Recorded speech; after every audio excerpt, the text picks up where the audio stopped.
Wow, we are in the final stretch. I'm so excited that you've not only made the commitment, but stuck to it. In our first 3 lessons, you added tons of tools to your Aumazing toolbox. We've addressed mindset shifting, embracing your child's unique strengths, taking care of yourself as a parent, and become a bold voice for autism acceptance, among many other topics. I want to thank you for trusting me and still sticking with me through this content. I know I've challenged you to do some things that might be a little bit uncomfortable. I've pushed you to step outside of your normal routines and try some new things. But just know it was all for you. I am honored to serve you and to share the lessons I've learned along this journey with my Zachary. So stay with me, we're almost done. Before we finish, we have to address an extremely important tool, the art of listening. As I mentioned in my introduction, I'm an audiologist, so I know a little bit about hearing and listening. I've also been fascinated by the distinct difference between the science of hearing and the art of listening. Hearing converts to listening when we add understanding and meaning to what's being said. Let's take a few moments and explore why the art of listening is so vitally important on this journey. I always smile when I think of Zachary. He is such a cool kid. One of the things I love to observe is when he tells others very clearly that his name is Zachary, not Zach, Z, or any other endearing shortenings of this name. When I listen to Zachary clarify how he wants to be addressed, I understand he takes great pride in his name, and he wants others to say it precisely. I also understand that he wants others to listen, which means he wants them to understand how he values his name. When listening to your gifted child, try practicing patience. Ignore what society expects in terms of communication, because your child's message may not be politically correct or perfectly crafted. It may be harsh or blunt, but think about what they're really trying to convey. When we truly make an effort to listen, we don't just use our ears, we use our eyes, and most importantly, we use our hearts. Be aware of what you see, especially when your child is silent. What are their facial expressions saying? Notice their body language. How is it sending a message? Also, when you're conversing with them, look into their eyes.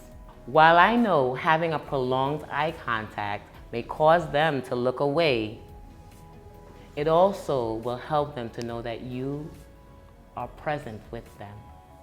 I'm going to pause here and invite a very special guest to join me. You've heard me talk about him incessantly during these lessons. So here's an activity of Zachary and I engaging, connecting, communicating, and using the art of listening as we engage with each other through an activity. I want you to take this time to go back into Module 1. Pull out those notes that you wrote. See where can you put an asterisk next to things that you see that we're doing, that we're engaging with, and now place yourself into that. What did you gain from that module that you see that you can now apply into your life? As you watch Zachary and I engage, and you think of things or ways that you can now move forward with how you connect, how you communicate with your child, you'll be able to see that you are now further than where you could have even imagined to be with your child. Use examples from module 1, 2, and 3. And now, watching this clip, you'll be able to put it all together. Are you gonna keep it or are you gonna cross it out? All right, cool. Who's Toby? And then a steam tram. A steam tram? What color is he? Brown. Brown. Is that one of your favorites? Favorite what? Train. Yeah. I like, who do you think is mommy's favorite train? Emily. No, you want me to like Emily, but I like someone else. What's that? Which one do I like? Okay, so I'm gonna tell you some clues and then you're gonna tell me which one you think it is, okay? So, she has 4 letters to her name. She is not blue, not green, and not red. You need another clue? Yeah. She rhymes with Mosey. Do you know who I'm talking about yet? Rosie. Yes. Why do you think I like Rosie? I don't know. Because Rosie is pink and she's super cute. But wait, what about Emily? Emily's okay, but she's green. Try green. Try liking green? Yeah. But who else is green? Percy's green. Who's green? Who else is green? I know Percy's green. I know there's another green engine. Duck. Duck is green. But is there any other pink? Oliver's green. Is there more than one pink train? Is there another pink train? Who's the pink train? Careful with the pen in your face. Who's the other pink train? Is there another pink train? No, there's only one pink train. Just Rosie. And do you know what that makes Rosie? Since she's the only pink train. You can like Emily too. I can like Emily too, but I like the fact that Rosie is different. But Emily's good. Emily's what? Tell me, why should I like Emily? Because she's very. Because you guys are, you know. What? Friendly and emerald. She's friendly and emerald, and I'm friendly? Yes. Sometimes you don't think I'm so friendly. I do think you're friendly. I am? Thanks a lot. All right, so you found Toby and you found track. So we found 2. Can you find anybody else? Engine? Where's engine? I can't find engine. What does it start with? So right now, I want Zachary to engage with me in playing a game and playing with something that I know he likes because it's a Thomas book. And who loves Thomas? I. Who loves Thomas? So we chose Thomas and we figured that we can do something that he can find some words and I can find some words. But as I'm working with Zachary now, I can tell he's not so interested in this game. So some things that I could use to help me know that he's not interested is even though he's looking and he wants to play, so I'm gonna ask him, Zachary, do you wanna finish looking for another word? Oh, of course. Of course, so maybe he is interested. So I'm looking at all these different signs. I see like this, but I see he still wants to do it because he's still looking at it. So as I listen to the words that he's saying, I am looking at all his body expressions. I'm looking at this, but even though he's going like this, he's still kind of looking. So it's not a complete detach. And now that we started speaking back about it, he doesn't want me to take it away. So guess what? Now he's fully engaged in it. So These are the clues that we can use when we're engaging with children. He's finding some words, I'm finding words, we're talking about trains, which he absolutely loves. And then every once in a while, we may take a break and we'll move on to something else. But I try my best to read him, to see all the signs that are around him. And trust me, when he's done, he's getting up and he's moving from here. Or he'll just start talking about something different. So how many words have we found so far? I found engine. Oh, you found engine. So we have engine, check. Who else did you find? What's that? We found friends, check. Toby, check. So the book made an error and Zachary found it. And guess what? We're done. We completed it. It was a quick activity. So this is what will happen with a lot of parents. When you're doing activities with kids, you sometimes want them to be all sitting up and all studious, and you want them to be totally the way you think they should be doing a puzzle. I've learned to just let Zachary be comfortable. If he wants to sit down and put his head upside down, or sometimes we have some children that need to actually put their bodies off of the couch just so they can complete it. Either way, it's how they want to do it. So try not to impose how you feel you think they should do things, and let them do it the way they enjoy doing it, so that when you're engaging with them, they're comfortable and they want to talk to you more. We found another one.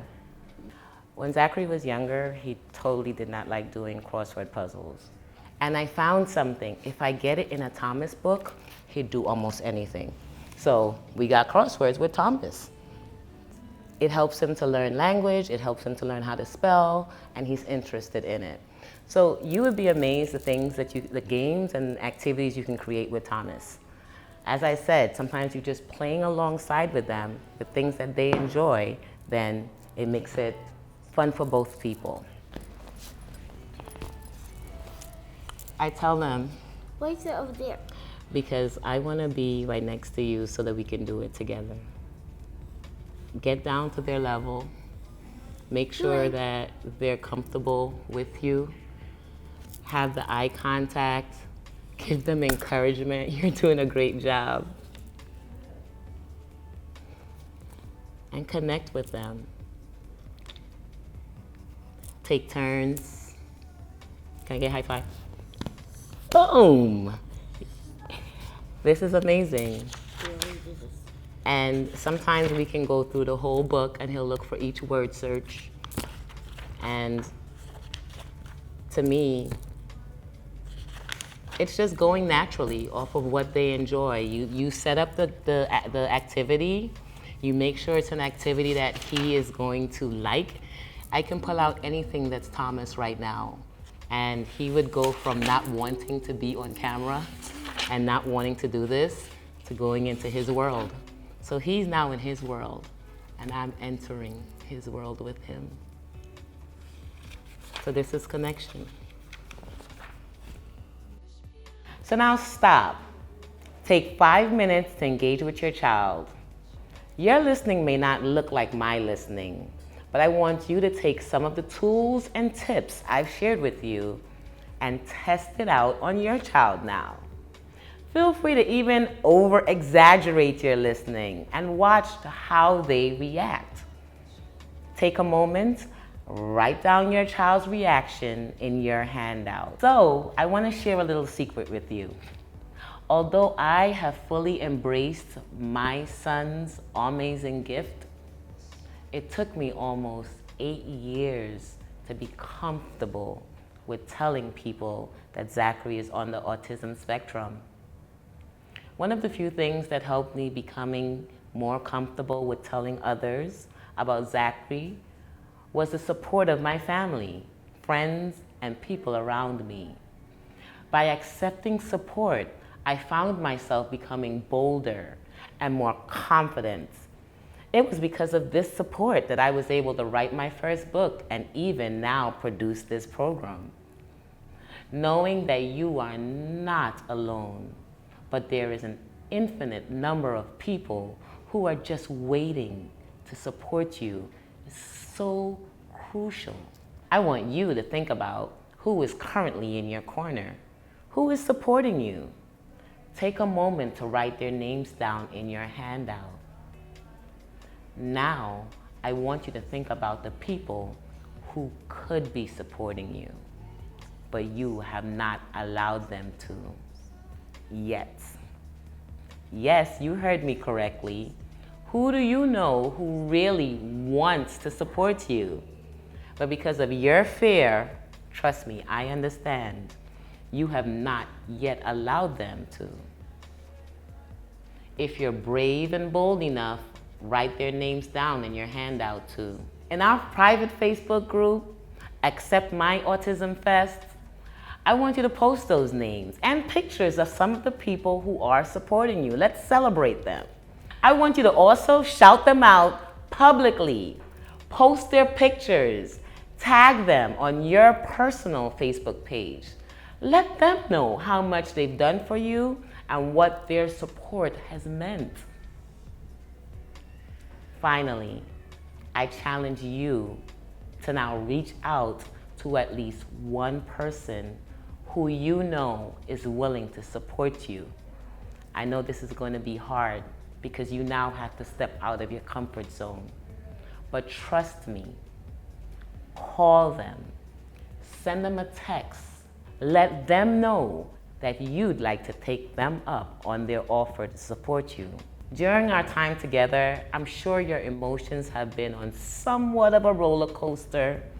I've pushed you, challenged you, and I know I may have even made you feel a bit, a lot uncomfortable at times.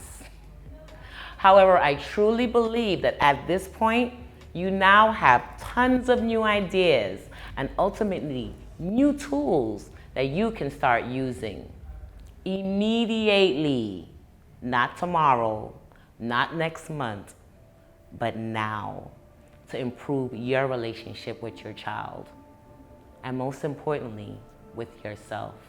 Now for some of you, this is just the beginning. You are ready to accelerate your personal growth as a parent and as a strong voice for other parents who have yet to embrace their amazing gift.